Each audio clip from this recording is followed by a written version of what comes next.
Mais qu'en pensez-vous des prédicateurs? Des prédicateurs qui se réclament de l'islam, qui disent qu'on peut participer, que les musulmans peuvent participer à ce fait, voire même soutenir les chrétiens dans ce fait-là. Qu'en pensez-vous de ça? Est-ce que l'islam est contre ce fait-là? Oui, effectivement. L'islam est contre ces fêtes. Car j'ai débuté les paroles ici en disant, le prophète Ali, lorsqu'il a vu les gens fêter à midi, il a dit, c'est Allah, je vous a changé ces fêtes par deux autres. C'est donc dit, lorsque le prophète est arrivé, le dernier des envoyés, ces lois, les lois d'Allah que le prophète a apportées, ça a aboli certaines lois. Et ces deux fêtes qu'on devrait fêter automatiquement, c'est Eid al-Fitr et Eid al-Adha. La fête après le jeûne du mois de Ramadan et la fête après, la fête de Tabaski. La fête après le jeûne du mois de Ramadan et la fête de Tabaski. Voici les fêtes légiférées. Et il faut aussi savoir que Seigneur, parce qu'on voit quelqu'un avec un saillon, qu'on va dire voilà un musulman. Celui qui maîtrise les bases islamiques saura qu'on peut voir celui qui prie chaque jour islamiquement parler n'est pas musulman. Un peu comme à l'école on parle de l'exclusion. Tu poses un acte, on t'exclut. Il y a des musulmans qui n'apprennent pas, des faux musulmans. C'est celui qui est à l'école occidentale, ça l'a envahi, n'apprend pas sa religion et il suit sa passion. C'est la raison pour laquelle j'ai dit ici au départ, Allah a mis en garde le suivisme de la passion. Et Allah dit, dans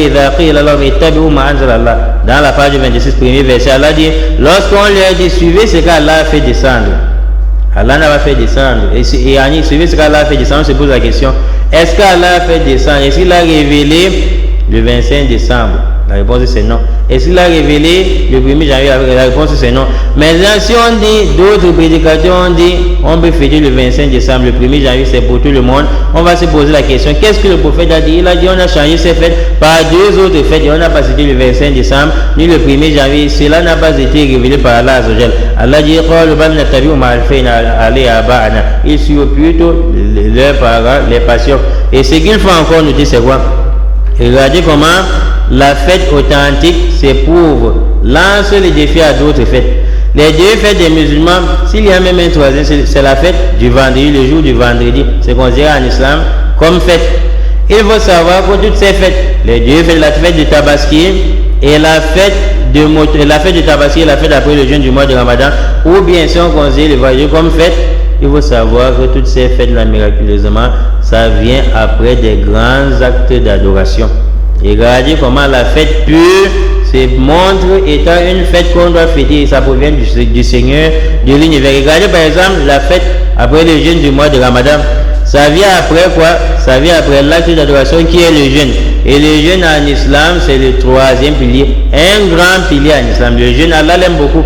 Donc la fête est suivie d'un grand acte d'adoration. Et regardons par exemple la fête de Tabaski, où on égorge, on immole. Allah dit dans la sourate Al-Kawthar, l'abondance, chapitre 108, Allah dit, prie pour ton Seigneur et immole. C'est donc dit, même le jour de cette fête où on immole, l'immolation suit quoi? Ça vient après quoi? Ça vient après la prière. Et la prière, c'est encore l'un des piliers, le deuxième pilier de l'islam. Et cette fête, qui est souvent le 10 du mois de Dhul-Hijjah, vient après quel jour? Après le jour de Arafat, qui marque déjà, on peut dire, la fin du Hajj, du pèlerinage. C'est donc la fête de Tabaski vient après le grand acte d'adoration, qui est le pèlerinage, qui est encore l'un des piliers de l'islam, le cinquième pilier. Regardez le vendredi qui est considéré comme une fête pour le musulman. Le jour du vendredi, qui est considéré comme une fête, est entouré de quoi?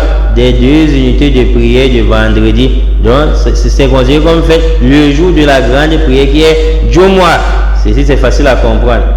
Même celui qui n'a pas de cerveau va dire, mais attendez un peu, mais c'est pertinent. Leurs fêtes viennent directement après les grands actes d'adoration. Mais dans le christianisme, vous avez après quel acte d'adoration? Le 1er janvier, ainsi de suite.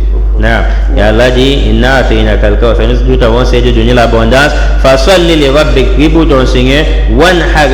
Ici Allah il est en train de parler de la fête de Tabaski. Cela prouve déjà que le Coran a indiqué la fête, tout comme le Coran a indiqué la prière du vendredi qui est du mois. Tout comme le Coran a indiqué, d'après ce que j'ai dit tout à l'heure, le pèlerinage à la Mecque, il en est demain avec la fête. C'est légiféré dans le Coran chapitre 108. Allah dit, prie pour ton Seigneur et immole.